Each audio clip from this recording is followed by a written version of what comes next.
बच्चों, इसके पहले वाले लेक्चर फर्स्ट में हमने बताया था कि एक प्रोटॉन पर आवेश होता है +E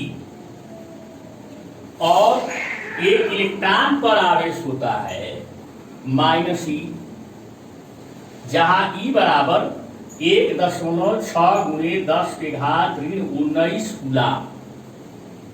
इतना तो हमने बता दिया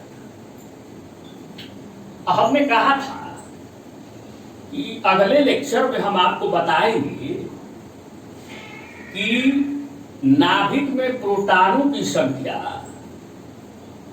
और कक्षा में इलेक्ट्रॉनों की संख्या, परमाणु के नाभिक में प्रोटॉनों की संख्या और कक्षा में इलेक्ट्रॉनों की संख्या बराबर क्यों। तो जैसा कि आप जानते हो,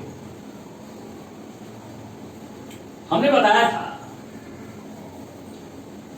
कि जितनी उत्तेजना यानी आवेश प्रोटॉन में होती है, उतनी ही उत्तेजना यानी आवेश, इसको हम कह सकते हैं, एक इलेक्ट्रॉन में होती है। और तो सवाल यह है कि अगर किसी परमाणु के नाभिक में 10 प्रोटॉन हैं, मान लीजिए,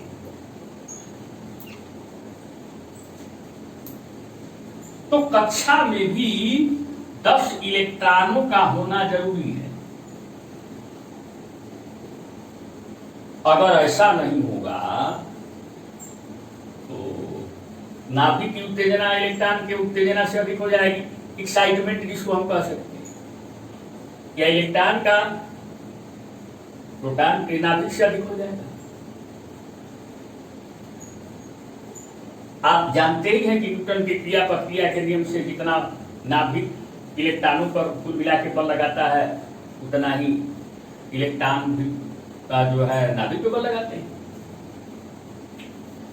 इसीलिए नाभिक में प्रोटॉनों की संख्या कक्षा में इलेक्ट्रॉनों की संख्या के बराबर। अब देखते हैं कि इस परमाणु पर, एक परमाणु पर कितना आवेश होता है। तो एक प्रोटॉन पर धन E आवेश होता है, तो 10 प्रोटॉन पर मिला के कितना आवेश हुआ, धन 10E। और एक इलेक्ट्रॉन पर ऋण E आवेश होता है, तो 10 इलेक्ट्रॉनों पर कुल कितना आवेश हुआ, ऋण 10E। दोनों को जोड़ देंगे तो 0 आएगा। यानी हम कहते हैं कि परमाणु उदासीन होता है, उदासीन, न्यूट्रल होता है। तो परमाणु के उदासीन होने का यही मतलब कि कुल मिला के परमाणु पर आवेश 0 होता है।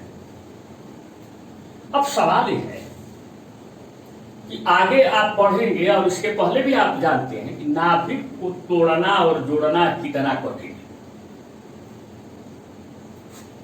तो सामान्य रूप से आवेशित करने की प्रक्रिया, अगर हम किसी परमाणु को आवेशित करना चाहें, उस पर चार्ज ले आना चाहें, आवेश ले आना चाहें, तो इस प्रक्रिया में नाभिक का योगदान तो मुश्किल है, इलेक्ट्रॉन का योगदान होता है। तो इलेक्ट्रॉन ही एक परमाणु से दूसरे परमाणु पर जाते हैं, या किसी दूसरे परमाणु से तीसरे परमाणु पर आते हैं। माने एक परमाणु से दूसरे परमाणु पर सामान्य प्रक्रियाओं में आदान प्रदान अगर होता है तो इलेक्ट्रॉनों का होता है। अभी क्यों होता है, अब कैसे होता है, ये तो अब आगे इसके बताया जाएगा। हम मान लेते हैं कि इस परमाणु, 2 मिनट के लिए मान लीजिए, चलिए भाई इस वीडियो में इतना मान लेते हैं कि इलेक्ट्रॉन निकल सकते हैं। अगले वीडियो में बताएंगे कि क्यों निकल सकते हैं। मान लीजिए कि इस परमाणु की कक्षा से एक इलेक्ट्रॉन निकल गया, एक इलेक्ट्रॉन निकल गया।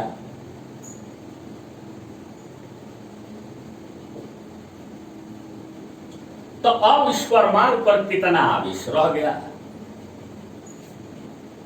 तो 10 प्रोटॉन तो नाभिक में पहले से ही है, तो धन 10 ही नाभिक पे हुआ और 1 इलेक्ट्रॉन निकल गया, तो कितना इलेक्ट्रॉन अब कक्षा में बच गए? 9। तो 1 इलेक्ट्रॉन पर ऋण ई, तो 9 इलेक्ट्रॉन पर -9e। अब अगर हम दोनों को जोड़ देते हैं, कुल मिला के परमाणु पर हम आवेश को जोड़ दें, तो अब कितना हो रहा है? धन 10e और ऋण 9 धन e। यानी अगर परमाणु की कक्षा से 1 इलेक्ट्रॉन निकल जाए तो उस परमाणु पर धन e आवेश चलता है। कहते हैं कि परमाणु धनावेशित हो गया। तो 2 इलेक्ट्रॉन निकल जाएगा तो कितना चढ़ेगा? धन 2e। 3 इलेक्ट्रॉन निकल जाएगा तो कितना चढ़ेगा? धन 3e। इसी तरह से अगर n इलेक्ट्रॉन निकल जाए, तो कितना चढ़ेगा? धन n e। तो इसका नाम रख देते हैं Q। Q बराबर धन n। तो हमें एक मिल गया Q बराबर धन n e, जहां n परमाणु की कक्षा से निकलने वाले इलेक्ट्रॉनों की संख्या, ई के बारे में अभी आपको हम बताएंगे, Q परमाणु पर चढ़ा हुआ धनावेश, पॉजिटिव चार्ज। अब मान लेते हैं, चलो भाई, इलेक्ट्रॉन परमाणु की कक्षा से निकलता है, किसी दूसरे परमाणु की कक्षा में जाता है। अब हम मान लेते हैं कि चलो भाई ये निकल गया वाली बीमारी हटा दो। अब ऐसा करो कि अब ये एक परमाणु है, उदासीन है, नाभिक में 10 प्रोटॉन है और कक्षा में 10 इलेक्ट्रॉन है। मान लीजिए इस वीडियो में कि कोई एक इलेक्ट्रॉन बाहर से इसकी कक्षा में आ गया, तो अब इसकी कक्षा में कितने हो गए? 11 इलेक्ट्रॉन हो गए। तो कक्षा में 11 इलेक्ट्रॉन हो गए। अब देखते हैं कि इस परमाणु पर कितना आवेश चढ़ गया। तो 10 प्रोटॉन नाभिक में है, तो धन 10e और 11 इलेक्ट्रॉन कक्षा में है, तो 1 इलेक्ट्रॉन पर -e, तो 11 इलेक्ट्रॉन पर -11। दोनों को जोड़ देंगे, धन 10e और -11e को, तो आएगा -e।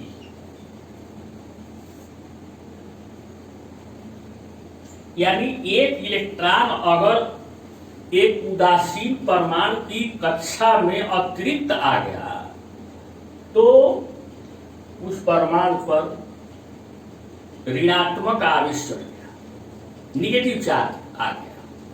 अब कितना आया? -e। तो अब 2 इलेक्ट्रॉन निकल जाएंगे तो कितना आएगा? -2e। 3 इलेक्ट्रॉन निकल जाएंगे तो कितना आएगा? नहीं, सॉरी, गलती बोल गए। 2 इलेक्ट्रॉन आ जाएंगे परमाणु की कक्षा में तो कितना हो जाएगा? -2e। 3 इलेक्ट्रॉन आ जाएंगे तो -3e। 4 इलेक्ट्रॉन आ गए तो -4e। उसी तरह से करते करते अगर n इलेक्ट्रॉन आ गए तो -n। इसी को हम चढ़ा हुआ आवेश मान लेते हैं, उसका नाम दे देते हैं Q। तो इस तरह एक और हमें फार्मूला मिला, Q बराबर -ne,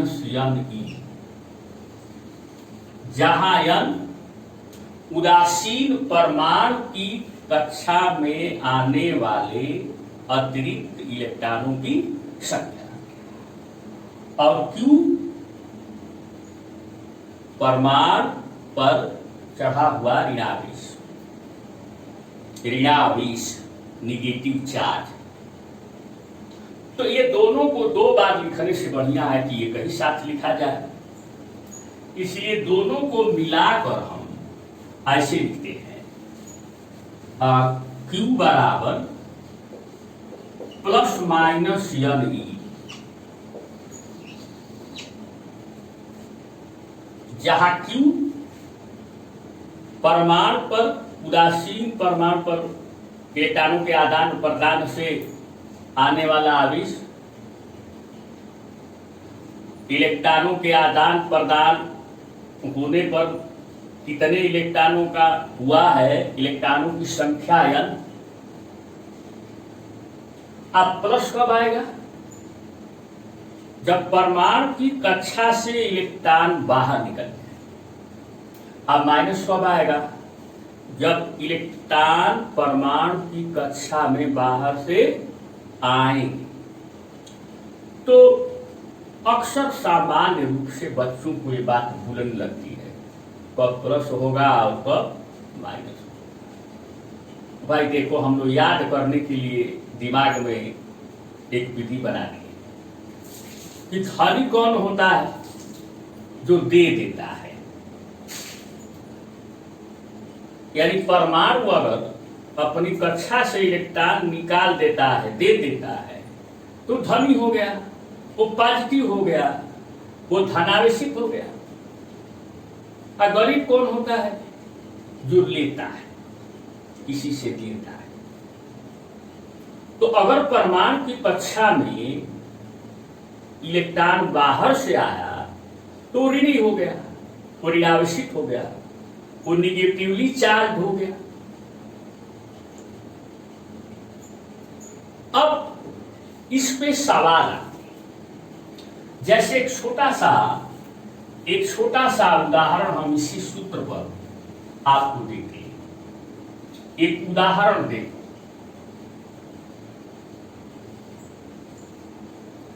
एक परमाणु की कक्षा में एक परमाणु पर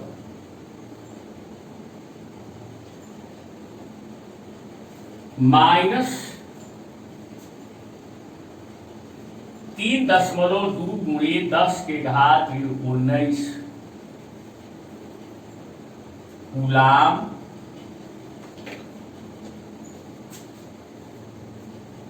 आवेश है।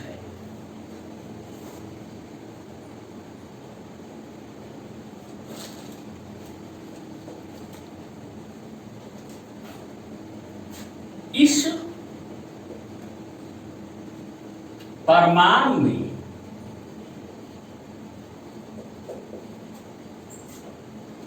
कितने